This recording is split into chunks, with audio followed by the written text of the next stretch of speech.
le sujet c'est l'Hachem Belachem. C'est-à-dire, comme on le sait, concernant les fêtes, est-ce qu'il faut consacrer le temps à avoir du plaisir, ça veut dire à bien manger, bien dormir, etc.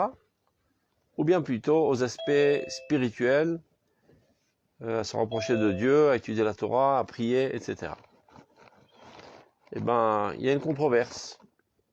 Il y en a qui disent il faut seulement s'adonner, c'est-à-dire essentiellement à la dimension spirituelle. Et d'autres qui disent non, il faut aussi mettre l'accent sur le plaisir corporel, bien manger, etc., etc. Maintenant, dit la Gemara dans Maseret Psachim, Amar Bilazar, Akol modim ba'atzeret de ba'inan nami lachem. Toutes les opinions sont d'accord concernant Atzeret qui est Shavuot, qu'il faut aussi mettre l'accent sur lachem, c'est-à-dire on peut parler de lachem ou lachem. Est-ce que la fête est pour Dieu ou pour vous? C'est-à-dire, est-ce qu'elle doit être orientée essentiellement sur les aspects spirituels qui nous rapprochent de Dieu, a priori, c'est comme ça qu'on le comprend, ou bien aussi faire la fête, comme on dit, bien s'amuser, avoir plusieurs plaisirs corporels. Mais donc il y a une controverse concernant toutes les autres fêtes, mais concernant Shavuot, selon toutes les opinions, il faut aussi mettre l'accent sur l'achem, c'est-à-dire votre profit corporel. Quelle en est la raison, dit la Gemara? Maïtama, Yom Shinita Botoraou. Eh bien c'est simple, parce que c'est les jours dans lesquels a été donnée la Torah. Bon là, on reste un petit peu perplexe, parce qu'on ne comprend pas exactement le rapport entre la question et la réponse. Vous avez compris le problème. On se demande si, il y a une controverse générale quant à toutes les fêtes, est-ce qu'on doit s'adonner essentiellement sur la spiritualité et comme ça se rapprocher de Dieu, ou bien partager le temps aussi avec les plaisirs corporels. Sur ça, une controverse. Mais à Shavuot, qu'on appelle Atzeret dans la Torah, il n'y a aucune controverse. Selon toutes les opinions, Ba'inan Nami Lachem. Il est nécessaire aussi de mettre l'accent sur le Lachem, c'est-à-dire ce qui tient à vous, à votre corps, c'est-à-dire les plaisirs corporels. Lama, dit la Gemara, eh bien c'est évident parce que c'est le jour qui a été donné la Torah. Alors là, on ne comprend pas exactement parce qu'a priori, on aurait pensé le jour où a été donnée la Torah qui nous met plutôt en relation avec la spiritualité de ce monde. Eh bien là, toutes les opinions auraient dû dire que ce jour-là, on doit mettre l'accent que sur l'Hachem, que sur les aspects spirituels. Mais on voit exactement le contraire. Dafka, le jour où la Torah a été donnée, toutes les opinions sont d'accord qu'on doit aussi mettre l'accent sur les plaisirs charnels. Alors là, ça nécessite une explication, et c'est sur cela que le Rav Kook va développer. Regardez. On est à la ligne 4, pour ceux qui ont le texte devant les yeux. Amoussar ha'elyon shel ha'yachid, zeu moussaro shel ha'klal kulo. Ça veut dire, il y a un parallélisme total et parfait. Si vous pouvez ouvrir vos caméras, ce serait plus sympa. Il y a un parallélisme parfait entre la morale de l'individu et la morale du collectif. Entre la morale de l'individu d'Israël et la morale de la structure nationale, disons, de la nation entière. Im akol modim ba'atzeret de ba'inan nami lachem.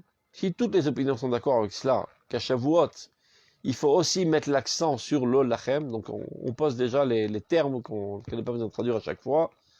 Lachem, c'est pour vous, c'est-à-dire les aspects matériels. Lachem, c'est pour Dieu, a priori, les aspects spirituels. Donc, si toutes les opinions sont d'accord qu'à Shavuot, on doit aussi mettre l'accent sur le lachem, c'est-à-dire sur les aspects matériels, mi pene sheyom shenitna botorahu, et dafka parce que c'est le jour dans lequel la Torah a été donnée, shomimanu mizeh, ma'ena argashot akdoshot shal yedei hayom akadosh yom shenitna botorah, tzichot en nitrashem benafshotenu biachas laklal kulo. Donc si la Torah là, nous enseigne que le jour de Shavuot, parce que c'est le jour qui a été donné à la Torah, on doit mettre l'accent sur les aspects matériels de l'individu, on peut faire une extrapolation et de cela comprendre quels doivent être nos sentiments envers la matérialité de la nation ce jour-là de Shavuot. Car pas mal de fois dans ce livre qui s'appelle Mahamaré Ariya, le Rav Kook nous invite à ouvrir un petit peu la tête, à nous élargir. Ça veut dire des concepts qu'on connaît, mais qui de manière générale, on les a perçus seulement à l'échelle individuelle, car en exil, nous ne vivions que notre dimension individuelle. Il nous amène à faire une extrapolation pour comprendre exactement les mêmes concepts, mais cette fois-ci au niveau du klal. Donc on trouvera très souvent dans ces textes-là de Mahamaré Ariya la phrase clé qui dit « Kehaprat kenaklal ». C'est-à-dire, du point de vue didactique, c'est comme ça qu'il présente le sujet très souvent. Il nous décrit un concept de Emouna qui est assez connu de tout le monde, développe pas tellement, juste pour comprendre de quoi il s'agit. Une fois qu'on a bien compris de quoi il s'agit, maintenant il nous prend par la main, je vais vous expliquer comment on fait une translation et on traduit ça au niveau du collectif. Et là aussi, il va faire la même chose. Alachem Shalei Yachid, ça veut dire la dimension matérielle de l'individu. Iketipa achat betoch hayam hagadol, ne réalise qu'une goutte dans l'océan du collectif. C'est-à-dire si tu compares tes besoins matériels, toi en tant qu'individu, relativement aux besoins de la nation entière, ben c'est 1 milliard de fois plus. Toi, tu as besoin d'une petite piole, j'ai pas un petit peu d'argent, un petit peu de quoi boire, de quoi manger. Mais une nation, pour qu'elle puisse subsister, c'est toutes sortes de structures, au niveau de l'économie, au niveau de la sécurité, au niveau de la médecine. C'est des millions et des millions de choses qui nécessitent énormément d'efforts pour les mettre sur pied. Donc, ton lachem à toi réalise une goutte dans l'océan relativement au lachem, c'est-à-dire la dimension matérielle de la nation. Alken, vu qu'aujourd'hui on est en Eretz Israël, et on est en tant que peuple sur notre terre, il faut savoir traduire ce qu'a dit la Gemara. La Gemara nous a enseigné que le jour de Shavuot, d'Afka parce que c'est le jour dans lequel la Torah a été donnée, on doit mettre l'accent aussi bien sur les aspects matériels de notre corps, de notre besoin corporel. Pensons que ce que cela veut dire concernant la nation entière à Shavuot. Maintenant, il va commander, après qu'il nous a préparé à cette extrapolation, maintenant on reprend le sujet lui-même. A priori, on n'a pas compris quel rapport. Quelle est cette réponse de la Gemara de dire, à Shavuot, tous les opinions sont d'accord qu'on doit mettre l'accent sur le besoin matériel, car c'est le jour où la Torah a été donnée. A priori, c'est une preuve qui dit exactement le contraire. Si c'est le jour où la Torah a été donnée, on aurait supposé que c'est le jour dans lequel, d'après toutes les opinions, auraient dit qu'au moins à Shavuot, on s'adonne qu'à l'étude de la Torah et aux prières, et sûrement pas perdre notre temps et gâcher notre temps à aller manger, à aller dormir, à aller prendre des plaisirs. Maintenant, il va expliquer cela. Mipnema, atam shush yom shenitna bot Torah, mechayev u leodot de ba'inan nami lachem. Voilà la question. Quel rapport y a-t-il? Pourquoi? Parce que c'est le jour dans lequel a été donnée la Torah. Ceci a pour conséquence que toutes les opinions disent qu'on a besoin aussi de mettre l'accent sur les aspects matériels. Yoter miyamim kdoshim acherim. Et, qui plus est, plus que les autres jours. Pourquoi plus que Sukkot? Pourquoi plus que Pessah? Maintenant, il nous explique pourquoi. Mipene shemina Torah kdosha gdola verechava. Grâce à la Torah, qui est sainte, qui est grande, qui est large, Torah Hashem Tsur crée tous les mondes, et non pas tout le monde. Alors au moins, le minimum du pluriel, c'est 2. Il y a le monde, ce monde-ci, et le monde à venir. Le monde de la matérialité, le monde de la spiritualité. Le monde de la matérialité a été créé par la lettre He, qui est large, qui a du volume, donc qui fait plus connotation avec la matière, parce que ça prend de la place. alors que le monde spirituel, le monde à venir, Yud, c'est une petite lettre qui ne prend pas tellement de place et de volume, qui fait plus allusion au monde raffiné et spirituel. Donc, il explique maintenant,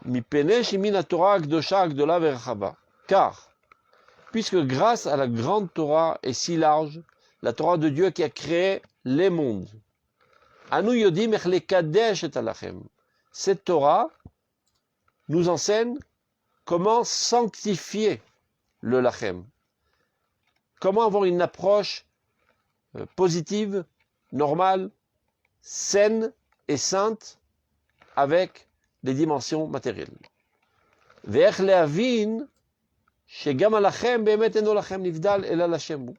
Torah nous amène à comprendre aussi que même ce qu'on nous considère comme lachem, qui nous appartient, c'est-à-dire le domaine de la matérialité, du corps, des plaisirs, à vrai dire, n'est pas seulement lachem, qui est abstrait et qui est écarté de toute existence, mais lui aussi appartient à Dieu.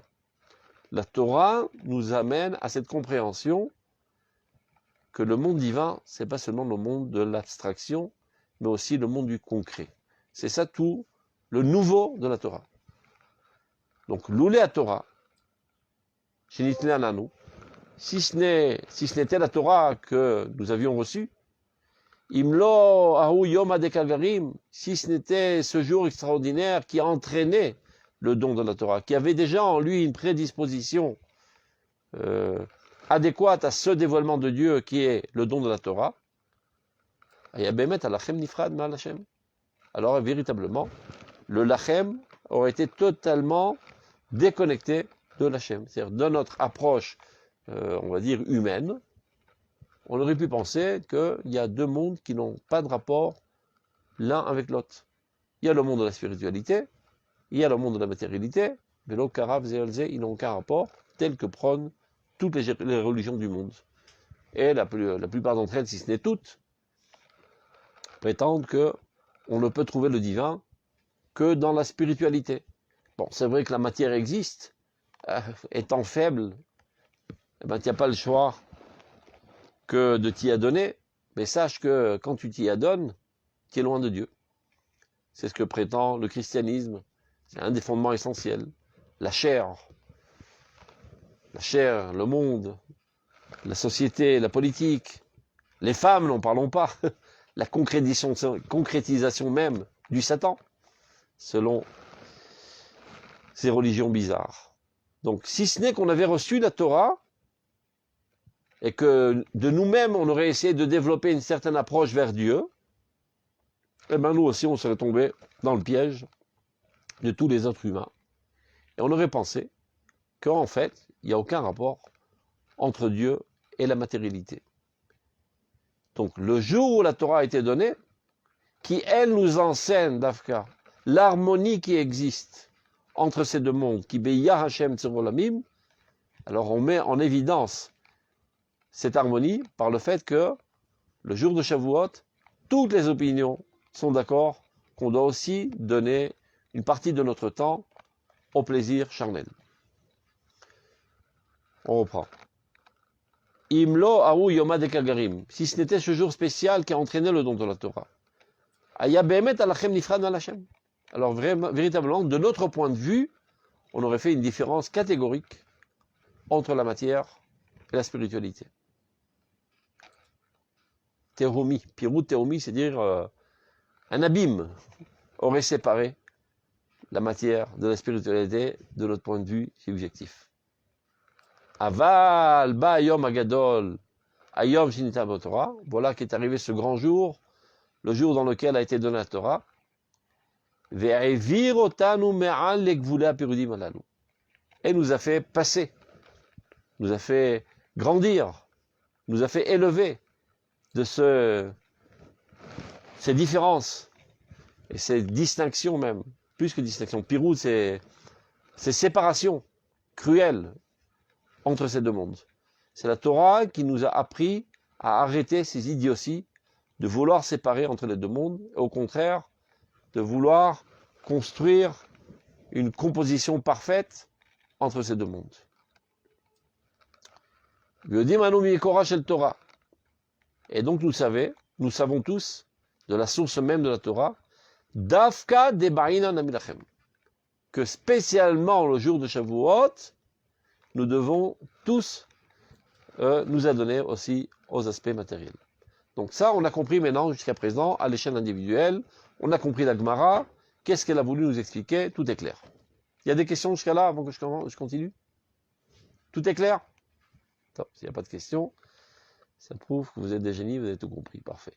Non, j'ai pas tout compris. Alors, qu'est-ce qui n'est pas clair? Posez une question bien pointue. Si vous pouvez revenir sur l'idée, pourquoi en fait la Torah, le don de la Torah, en fait, nous élève au-dessus de la séparation entre le corps et la neshama. En quoi?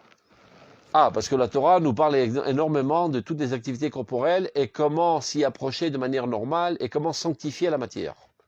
Donc du fait même que la Torah parle de ça, ça veut bien vouloir dire que ceci n'appartient pas au domaine du Satan, mais appartient aussi au domaine de Dieu. Seulement il faut savoir dans quel dosage s'en servir. Et toute la halacha et toute la Torah, on va dire, pragmatique, et même au niveau conceptuel, parle constamment de l'importance de la sanctification de la matière. Même, on va dire, l'envie la plus forte de l'être humain, qui est l'envie sexuelle, et bien là-bas, on fait le Brit Mila.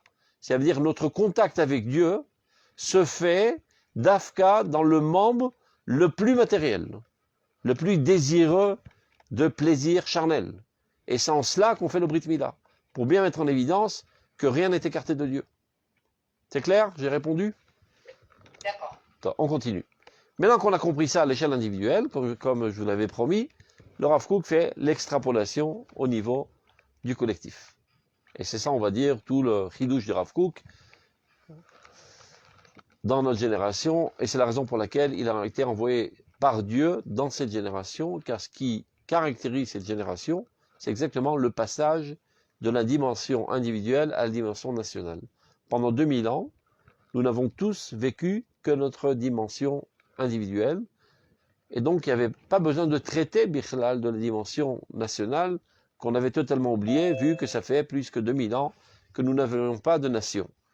Et donc nous ne sommes adonnés qu'à l'étude des aspects individuels du service de Dieu, et on a totalement oublié cette Torah.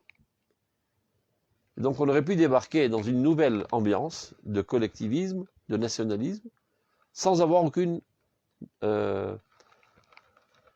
alimentation spirituelle adéquate à cette nouvelle existence. Donc pour ne pas qu'on reste la bouche ouverte comme ça, sans savoir quoi faire, le Rav Kook a été envoyé par Dieu, c'est le messager de Dieu, pour nous éclairer d'Afka dans cette transition historique. Et là il commence donc. Ume lachem shel aprat, anu metzitzim ala lachem shel haklal kulo. C'est-à-dire, par le bout de la lorgnette du lachem de l'individu, on élargit de l'autre côté de la longue vue, et on va voir ce que ça donne au niveau du collectif. À lachem shel klal Israël, le lachem de tout le peuple d'Israël. Vanu ma'alim oto. Donc de la même manière qu'à l'échelle de l'individu, nous sommes appelés par Dieu à élever toute notre activité matérielle et la rapprocher de Dieu en la purifiant, en lui donnant sa juste mesure, eh bien, exactement pareil concernant toutes les activités matérielles pour la construction de la nation. Anumalim oto, mekachim oto, nous devons l'élever, nous devons le sanctifier. Umardim oto imakdusha shel Hashem, et l'unifier, on va dire, le rapprocher totalement de la sainteté de l'Hachem. Ben mechitzot, et le plus important, sans aucune séparation. Mavdilot. Rak bi chud hashlim beshem kol Israël. Mais bien au contraire, dans une unité parfaite au nom de tout le peuple d'Israël. C'est ce qui, on va dire, caractérise essentiellement le service de Dieu dans cette génération. Tous les gens qui ne vivent pas encore cette dimension d'Avodat Hashem, qui sachent qu'ils sont quelques stations en retard dans le train de l'histoire. Ils sont restés bloqués sur le quai, quelques stations en retard, et le train est parti depuis bien longtemps et se trouve aujourd'hui dans d'autres zones, dans la zone du collectivisme. Ça veut dire, il y a parmi nous aujourd'hui encore des très bons juifs, très pieux, qui étudient la Torah, mais qui sont encore coincés dans la conception du service divin, à l'époque où il n'y avait que la dimension individuelle. Et donc ils font du mieux, mais qu'ils sachent de manière absolue qu'ils sont écartés de Dieu. Car aujourd'hui, Dieu a décidé de délivrer son peuple, de réunir ses exilés sur sa terre. C'est la providence qui fait tout cela. Donc il faut rentrer dans cette démarche, dans ce dynamisme du collectivisme et servir Dieu de cette manière. Dans toutes tes activités journalières, dans toutes tes pensées, dans toutes tes prières, dans toute la réparation de tes midotes, dans toute l'étude dans la Torah, ce qui doit t'importer toujours, en quoi je contribue à l'avancement de la nation. Et non pas seulement en quoi j'œuvre pour l'amélioration de ma personnalité. Évidemment, parfois, je dois faire plus le focus pour l'amélioration de ma personnalité, car c'est moi qui est nerveux et c'est pas tout le clan d'Israël, donc je dois me calmer. C'est moi qui est envieux, donc je dois être un peu plus équilibré. Mais même quand je m'occupe de mon individu, c'est pour que, à travers mon individu, je puisse mieux servir la nation. En fait, je voudrais bien élever toute la nation. Mais je ne peux pas la prendre dans les bras. C'est comme quand je lève une valise. Eh ben, je ne l'attrape pas par en bas. J'attrape la poignée de la valise. Et lorsque j'élève la poignée de la valise, eh ben, de fait, ça élève toute la valise. Donc ma prise, ma poignée de la valise du peuple d'Israël, c'est ma propre personnalité. Ce qui m'intéresse toujours, c'est l'avancement de la nation, du collectif. Parfois, la manière d'avancer le collectif, c'est en faisant un peu plus le focus sur ma propre personnalité pour m'élever moi-même, pour que de cette manière, de toute manière, ça élève le collectif. Mais toute mon intention doit être donnée et focalisée sur le collectif. Et c'est en cela, dans cette génération, qu'on travaille et qu'on sert Dieu de manière optimale. Donc, on doit comprendre comment le faire de fait. Maintenant, il nous explique. Mitor ha'abata bishvoret kodezot anitenet lanu meyom shinitna batorah. C'est-à-dire, de ce point de vue, on vient de comprendre que la Torah nous a enseigné qu'il ne faut pas faire de séparation entre la matérialité et la spiritualité. Maintenant, il faut élargir la vision concernant la nation entière. Et ça, c'est très important, je vous explique. Il y a pas mal de religieux parmi nous qui se sont donnés un peu plus à l'étude de l'intériorité de la Torah, comme par exemple la Torah Chassidut. Eh bien, on peut dire qu'ils ont compris plus ou moins que Dieu n'est pas en colère contre la matière. Ils ont réussi à se nettoyer des influences chrétiennes, bien qu'ils ont évolué en Europe, que Dieu n'a rien contre le corps. Dieu n'est pas l'ennemi du corps, comme dit le Rambam. Et donc, il n'éprouve aucune réticence, un jour saint comme le Shabbat, de dresser une table avec des mets très alléchants. Et ils comprennent qu'il n'y a pas de mal à donner expression à ses besoins corporels, évidemment en juste mesure, selon l'halakha, et ils ne se sentent pas à ces moments-là comme des bêtes qui sont laissées aller à leur vil plaisir charnel, comme prétend le christianisme, et certains religieux encore parmi nous qui en ont été influencés. Mais cependant, ces gens-là, bien qu'ils aient compris ça à l'échelle de l'individuel, quand on arrive à passer au collectif, ils bloquent. Et vous allez voir à quoi je fais allusion. Regardez. Maintenant, il faut élever notre regard vers les horizons les plus lointains. Ce qui veut dire, les Kadesh et Alachem Aklali. Non pas seulement sanctifier, ça veut dire avoir une approche positive envers les aspects matériels de ton propre corps, de gagner de l'argent, d'avoir des plaisirs, d'avoir du confort, sans te sentir pour autant en chute et en écart de Dieu, eh bien, il faut développer la même approche de sympathie, d'amour, d'un œil positif envers la matérialité de la nation entière.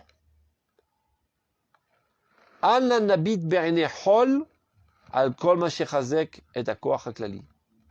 Vous en prie, dit le Rav Kook, ne regardez pas d'un regard profane tout ce qui renforce la force matérielle de la nation.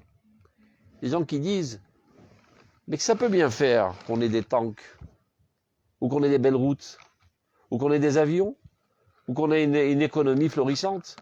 L'essentiel, c'est d'étudier la Torah. Ce sont des choses futiles. D'avoir une armée, les Juifs, ce ne sont pas des soldats. C'est quoi cette histoire?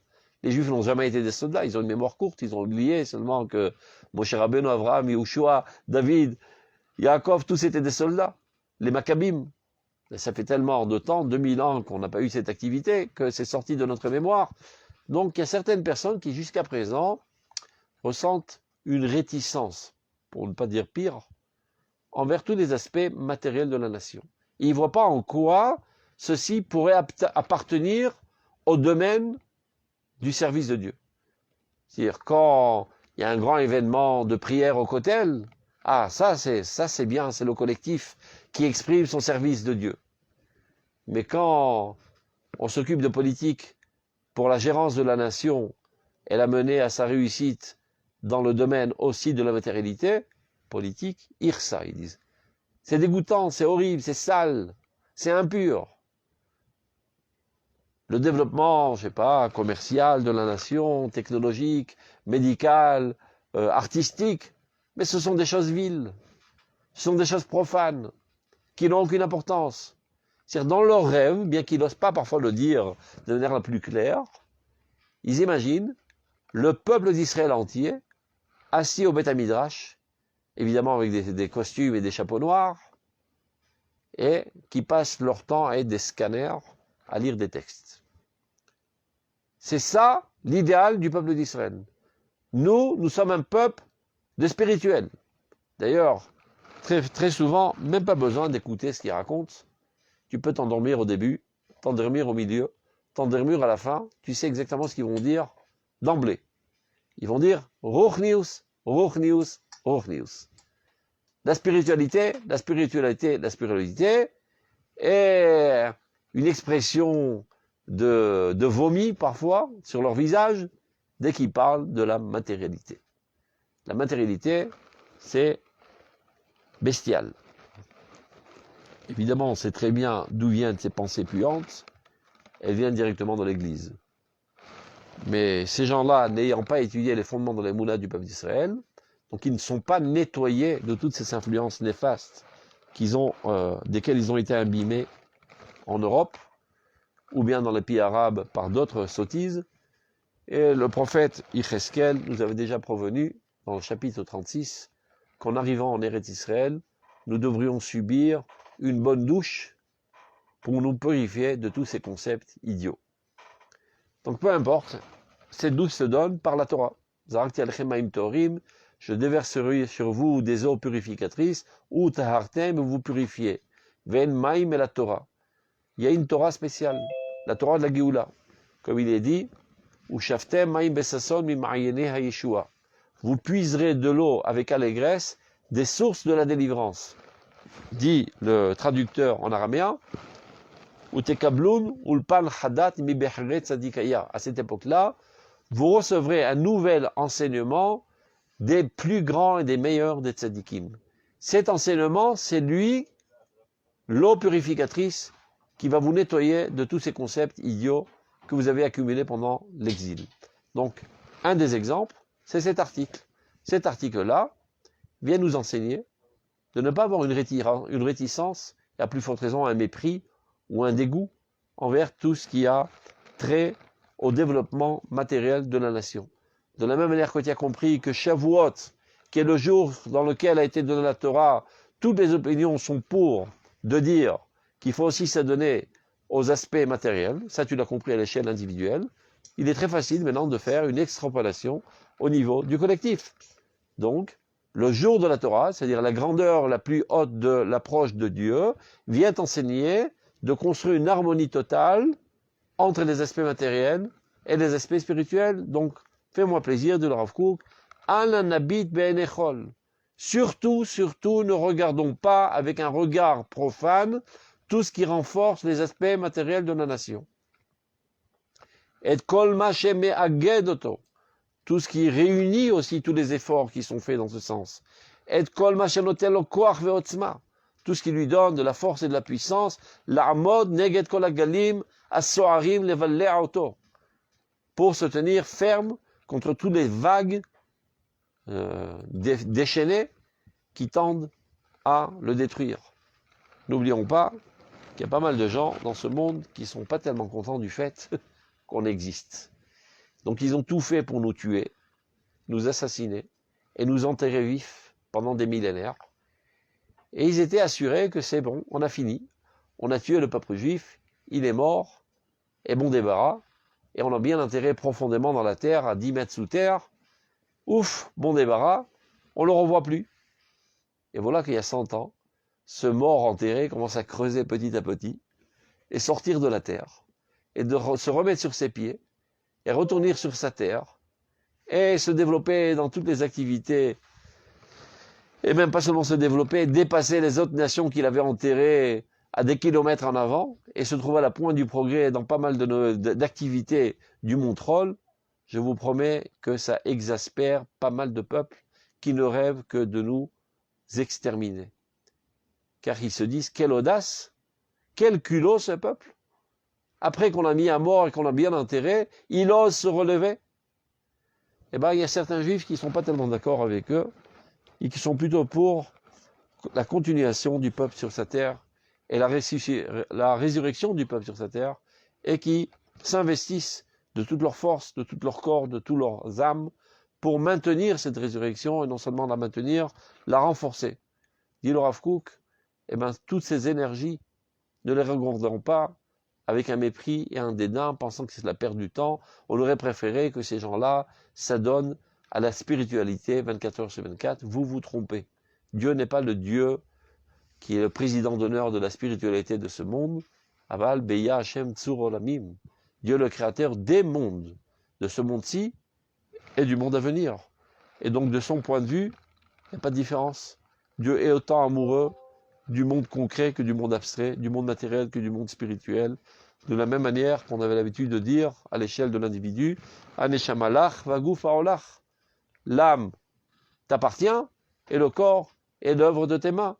De même, l'âme de la nation, la spiritualité de la nation, Dieu en est amoureux, comme il en est amoureux de la matérialité de la nation. Donc, Nilmod, apprenons, Vénélamed, et puis enseignant. Nous devons enseigner. Chez Broucha ilanu kol yad amoshita Ezra. Nous bénissons toute main qui est tendue vers nous pour nous aider. Ezra vetkuma l'Israël bechol makom bechol matzav. Tous les gens qui contribuent à la résurrection du peuple, au renforcement des aspects matériels du peuple, sont des gens bénis, nous les bénissons. Kol mif'al amechaye et alachem. Toute entreprise qui vient faire vivre et renforcer le lachem de la nation, la matérialité de la nation. Ashvura, qui est si détruite à l'époque du Rav Kook, la situation était vraiment grave. On a oublié à cause de la Shoah, mais on ressortait des pogroms de Kishinev et des pogroms de 2000 ans. La nation était totalement brisée, et ici en Eretz Israël, une poignée de Juifs qui essayaient de survivre et qui étaient opprimés par les Turcs et après par les Britanniques. Donc tout ce qui vient renforcer la nation, l'amener à sa résurrection et à l'édification de son État, nous les bénissons. Ashvura, Vadevouya, cette nation qui est brisée, qui est souffrante, qui est douloureuse, chez Dav Shotet Mikol Valarea, de laquelle le sang gicle de tous ses membres, à Mefourakim, qui sont disloqués, vers Atzmotea Mefutzachot, et ces ossements qui sont totalement déglingués, écrasés. Donc, Nagdimna Anachnu et Berkat Shalom. Au contraire, proposons une main de Shalom, l'Echol de Reshtov l'Israël, à tout celui qui veut le bien de la nation, même s'il ne comprend pas l'importance de la spiritualité de la nation. Mais il est amoureux de la nation. Il se dévoue pour la nation. Et il œuvre nuit et jour pour le renforcement de la nation. Nous le bénissons. Et non seulement nous le bénissons, mais Kadesh et Alechem Aklali.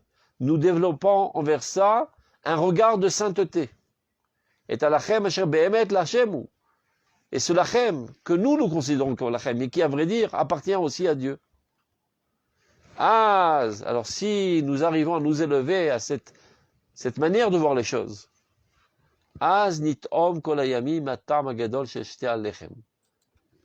alors tous les jours, nous pourrons goûter le goût extraordinaire des 2 pains que nous amenions à l'époque au Beth Amikdash. Korban Achag Akadosh. Le korban que nous amenions au Beth Amikdash, ce saint jour, chez Nitna Botora, dans lequel la Torah a été donnée, Hametz. C'est manien. On eût supposé que Dafka à Shavuot, qui, de notre vision erronée, mais peu importe, c'est le jour de la spiritualité, c'est le jour du don de la Torah, et bien qu'on apporte un korban matzah. Parce qu'on sait très bien la symbolisation, la matzah, ça prend pas tellement de volume, c'est fin, donc ça fait plus allusion à la spiritualité, alors que le pain qui prend beaucoup de volume fait plus allusion à la matérialité. Donc on aurait peut-être supposé qu'à Shavuot, on apporte un korban de matzah. Eh ben non. De manière surprenante, la Torah nous dit qu'à Shavuot, on apporte Hametz, du pain. Hametz Tafena. Pour bien nous ancrer dans le crâne qu'à Shavuot, d'Afka, on doit mettre l'accent sur la matérialité, sur ce qui prend du volume. V'em Birkat Hashem. Comment? Une petite question, Rav. Pourquoi on a l'habitude de manger un peu de la galette shmora qui est restée de Pessah à Shavuot? Je connais pas cette habitude. Peut-être. Peut-être, j'en sais rien. Eh bien, ça fait pas de mal. De toute manière. Un peu de la matzah shmora pour Shavuot. Je connais pas, mais c'est probablement une belle habitude. Donc, on réunit le chametz et la matzah. C'est ce qu'on fait. Eh ben, c'est très bien. Eh ben, Mamash, un très beau mina que je connaissais pas. Je vais peut-être commencer à le faire à la maison grâce à vous. Pour bien. Non, mais c'est exactement en correspondance avec ce qu'on est en train d'étudier. Shavuot, c'est pas le jour de la matière. Mais c'est pas non plus le jour de la spiritualité. C'est le jour d'Afka de l'harmonie entre ces 2 dimensions, car la Torah nous a appris à faire cette harmonie, à embrasser le ciel et la terre. Donc peut-être la source de ce minag, ou quand on fait le motzi, on met aussi la matzah. Il a fait, mais je ne connaissais pas ce minag. Donc lorsqu'on apporte le korban, toujours, le korban, on le donne à Dieu, a priori, quand tu apportes un korban, c'est pour te rapprocher de Dieu. Mais finalement, qui c'est qui le mange, ce korban? C'est le Kohen. C'est sympa, moi je suis venu avec de bonnes intentions de me rapprocher de Dieu. Finalement, il y a un bonhomme, mon cher en os comme moi, qui déguste un bon steak. Je sais pas, du mouton comme ça, bien grillé, c'est alléchant. Et je le regarde manger, et c'est comme ça que ça me pardonne mes fautes. Ça fait un petit peu bizarre quand même. Alors la Gemara répond à ça. L'Hachem, la Kohen. Tu donnes à Hachem en donnant au Kohen. Dit la Gemara, Kenaan Hachem, Venetanan la Kohen. Dieu a acquis ton korban, et comme lui, il a pas tellement envie de manger du mouton, Dieu, parce qu'il a autre chose à faire. Donc il donne ça au Kohen, qui lui a besoin d'une substance matérielle pour qu'il puisse servir Dieu et servir la nation. Donc en cela, tu renforces la spiritualité dans ce monde en renforçant la matérialité, qui est le support de la matérialité de la nation. Car le rôle essentiel des Kohen, les gens pensent que les Kohen passaient toute leur vie au Beth Amikdash. La plupart du temps, ils enseignaient la Torah. Donc c'est plutôt ceux qui sont responsables de propager la spiritualité dans le peuple d'Israël. Tu veux propager la spiritualité, il faut entretenir les supports de cette spiritualité. Et ce sont les Kohanim. Donc Dieu reçoit le korban, il le donne au Kohen. Donc ça, c'est ce qu'on a compris à l'échelle de l'individu. Mais dans l'échelle universelle, Kenaam connaît Shamayim Vaaretz, Dieu a acheté, a acquis, Dieu qui est lui le maître des cieux et de la terre, c'est-à-dire toute la matérialité appartient à Dieu, tu lui as donné, elle lui appartient, c'est lui qui l'a créé, et il les a donnés au Kohen des nations. Qui est le Kohen des nations? Le peuple d'Israël, Mamlechet Kohanim Vegoy Kadosh. Donc la matérialité, qui est le support de la spiritualité, de l'avancement, de la morale, de l'humanité entière, se fait par le fait d'abord du renforcement de la matérialité de la nation d'Israël, qui lui, le peuple d'Israël, est le Kohen des nations. Donc renforcer la matérialité du peuple d'Israël, c'est comme apporter un korban à Dieu. C'est comme si tu apportes un corban à Dieu qui est dévoré par le Kohen, et en cela, tu renforces la spiritualité du peuple d'Israël. Ça, c'est à l'échelle nationale. À l'échelle universelle, le Kohen entre toutes les nations, c'est le peuple d'Israël. Donc le renforcement de la matérialité du peuple d'Israël, à longue échéance, renforcera la spiritualité de l'humanité entière, qui lui est le centre, qui va drainer l'humanité vers Dieu. Donc, connaît Shamaim Vares, Vetalal, Memlechet Koni, Vegokadosh. Et l'a donné à ce peuple qui est un peuple de prêtres et un peuple saint. Pour amener l'humanité entière, toutes les créatures, à goûter à ce goût extraordinaire de la proximité de Dieu. Le goût du Gan Eden, Ashernata Hashem Ba'Eden, que Dieu a implanté dans ce jardin de Eden, Mikedem, depuis l'origine des temps. Vachernetana et la Adam, l'Erovda ou le Shomra, et Dieu a donné ça à l'homme pour qu'il le travaille, pour qu'il le préserve, pour qu'il le développe. C'est-à-dire Dieu nous a donné un monde à l'état potentiel et nous devons le développer. Valede Ashpak Dosha Zot, Anovat Mimekor Maim Chayim, Mibera Shel Torah, Neda Nachnu, Veedu Kolamushpaim Aliadelu Kilashem Haaretz. C'est-à-dire, sous l'emprise de cette compréhension grandiose de la Torah, du puits de la Torah, eh ben nous serons nous aussi. Et nous serons aussi tous ceux qui sont influencés par nous, Kilashem Haaretz. Que la terre, la matérialité appartient à Dieu, contrairement à ce que prétendent les autres religions, que la matérialité appartient au Satan. Eh ben non, la matérialité appartient à Dieu. Qu'il Hachem Haaretz. Donc il ne faut pas avoir une réticence, un dégoût, un écart quelconque quand tu as une activité matérielle et de surplus quand tu as une activité matérielle pour la nation. Disons, quand tu te remplis les poches pour être quelqu'un de riche, ça n'a pas tellement d'importance. C'est juste un moyen. Et, comme disent Chachamim dans Pirkei Avot, Marbe Nechassim, Marbe Dagot. Plus il y a de biens, plus il y a de soucis. Tu as beaucoup d'argent, tu as peur qu'on te vole, alors tu mets toutes sortes de sirènes et d'alarmes pour ne pas te faire voler. Quand tu n'es pas très riche, eh ben maximum, si un voleur il rentre chez toi à la maison, il verra la situation, il te laissera un petit chèque pour que tu puisses mieux vivre. Donc tu dors sur ton oreiller tranquille. Je ne dis pas que la Torah prône la pauvreté, mais ce n'est pas un idéal en soi. Comme on dit en France, ce n'est pas péché. Mais ce n'est pas un idéal. Mais le renforcement de l'économie nationale du peuple d'Israël, c'est une mitzvah. Car ça renforce la nation qui est la nation des prêtres qui va enseigner aux nations entières la morale divine. Donc tout ce qui s'adonne au renforcement des structures matérielles de la nation, qu'ils sachent qu'ils ont une activité sainte. Et ne pas faire ça à demi-cœur. Si c'est leur vocation dans la vie, ben lorsqu'ils le font, ils doivent faire ça de tout cœur. Et de savoir qu'à ce moment-là, ils servent Dieu pas moins que ceux qui sont dans les yeshivot en train d'étudier la Torah. C'est exactement pareil. Au bilvad, pourvu que ses intentions soient pures, il fait ça pour renforcer le peuple d'Israël sur sa terre, pour renforcer les structures nationales, pour renforcer l'économie nationale, car ce peuple-là a besoin d'énormément de lachem. C'est pas comme toi qui peut te suffire de 4 murs. C'est-à-dire, toi, on peut te dire, suffis-toi du minimum. Mais une nation, on ne peut pas lui dire suffis-toi du minimum, d'autant plus qu'il s'agit de la nation qui doit être finalement la nation par excellence qui va gérer l'humanité entière.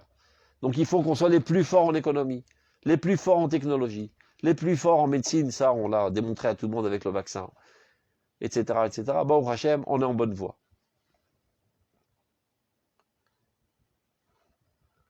La Shem Haaretzumla, Tevel Veyoshveba, tout appartient à Dieu, le monde entier, tout ce qui existe. Qui gama lachem, bemet lachem, qui à vrai dire, le lachem, que nous on considère jusqu'à là par erreur, qui nous appartient parce que c'est notre matérialité, en fait ça appartient à Dieu, c'est pas moins divin tout cela.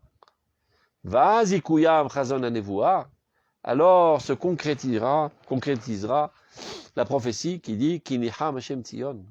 Dieu a pris en miséricorde Tzion, Niham kol chavotea, et a consolé toutes ses ruines. Vayasem midbarak et Eden, et a transformé son désert en paradis. Ve'arvata kigan Hashem, et tout ce qui était totalement désolé est devenu aujourd'hui un jardin divin. Et qu'à se promener un petit peu à Yom HaTzmaout, on a fait un tioul extraordinaire dans la zone de Navé, etc., qui est jusqu'à moins de 10 ans, ou je sais pas, 12-13 ans, c'était des dunes de sable. Aujourd'hui, Baruch Hashem, ce sont des villages fleurissants avec des serres, etc. tout comme c'était à Gush Katif qui a été détruit malheureusement par notre bêtise. Et de manière générale, toute la terre d'Israël, jusqu'à il y a une centaine d'années, était un désert de la mort asséché, et aujourd'hui devient un pays extraordinaire développé. Donc cette prophétie est en train de se concrétiser devant les yeux. Seulement, on s'habitue à tout.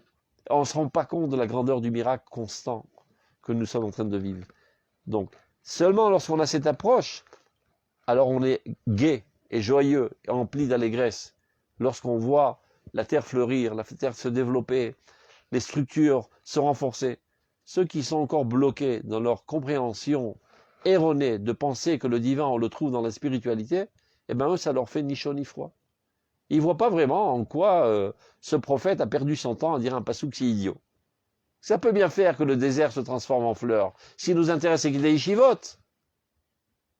Eh bien, vous n'avez pas totalement compris c'est quoi la Torah, a priori, parce que le prophète en connaît un petit morceau de Torah, et lui se réjouit, rien qu'à la pensée qu'à la fin des temps, le désert sera transformé en jardin fleurissant. Il parle du développement matériel, car lui a compris c'est quoi la Torah. C'est l'harmonie totale entre tous les mondes.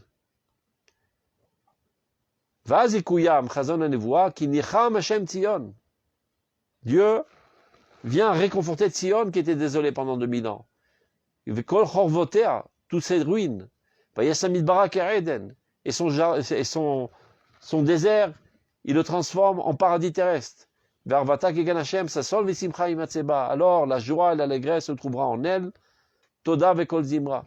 Il y a des gens qui voient, je sais pas, des enfants jouer au football dans la rue quand ils font leur sieste, ça les exaspère. Ouf, ils me cassent les pieds, ces gosses, on peut pas dormir tranquillement.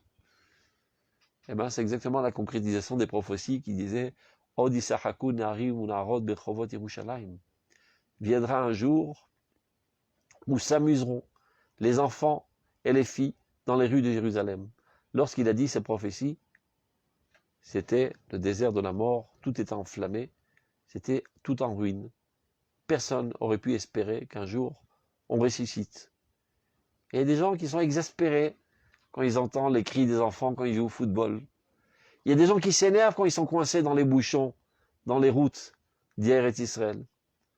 Alors des fois, j'ouvre ma vitre et je dis à celui qui est énervé, il y a 100 ans, il n'y avait pas de bouchons ici. Baruch Hashem qu'il y a des bouchons. Ça prouve qu'on est 8 millions de juifs. Il y a 100 ans, il n'y avait pas 8000 juifs. Baruch Hashem. Donc c'est comme ça qu'il faut voir. Ki aïn be'aïn yiru b'shuv Hashem Tzion. Lorsque tu mets un œil dans l'autre, tu vois le retour de Dieu dans Tzion. Qu'est-ce que ça veut dire un œil dans l'autre? Tu vois rien quand il y a un œil dans l'autre. Un œil dans la Bible, un œil dans l'actualité. Alors tu vois l'actualité d'un autre regard. Des fois tu comprends l'actualité à la lumière de la Torah, et des fois tu comprends la Torah à la lumière de l'actualité.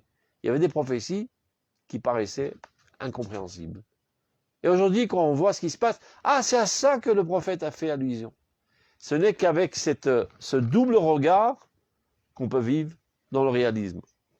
Et d'abord une approche saine et sainte envers tout ce qui va en se développant en Eretz Israël. Donc je vous souhaite une bonne fête de Shavuot. Et à Shavuot, pensez à cela et développez et retroussez vos manches pour renforcer tous les aspects matériels de notre relation qui est en train de ressusciter pour son bien et le bien de l'humanité entière. Kol Tuv, Shalom, Shalom. Toda. Bakasha. Je peux poser une petite question? Oui, avec plaisir. Et comment peut-on dire qu'on s'écarte de Dieu si avant de contribuer à améliorer le collectif, on est obligé quand même d'améliorer nos midotes, c'est pas facile, donc c'est un tikkun qu'on fait assez régulièrement. Non, je disais tout à l'heure que même quand ça donne au développement... Peut-être que j'ai pas compris. Je m'explique. Peut-être que j'ai mal expliqué plutôt. Je disais tout à l'heure que même lorsqu'on s'adonne au développement de notre personnalité, ce qui doit nous importer, c'est en quoi cela va contribuer à l'avancement du collectif. Pensez au collectif. Car n'oublions pas que nous avons tous des relations, qu'on en soit conscient ou pas. Madame, quand vous sortez dans la rue, il y a un petit enfant qui vous observe, et vous n'en êtes même pas au courant, et qui vous met comme exemple dans ses yeux. Il voudrait tant vous ressembler, et vous n'en êtes même pas conscient. Et bien, quand vous vous améliorez, lui aussi s'améliorera. Et votre mari et vos enfants et tout votre entourage. Donc quand je masticote et je me parfais, ce qui m'intéresse, c'est pas moi. C'est comment par mon intermédiaire je vais contribuer à l'avancement du collectif. Et donc je suis toujours dans le collectif. Je suis tout le temps dans le collectif. Je comprends bien. Ouais. Tov, kol touv. Toda Rabba. Shalom, shalom. Toda. Bakacha. Shalom. Je sais pas comment on est dans ça. Stop. Stop. Stop. C'est bon.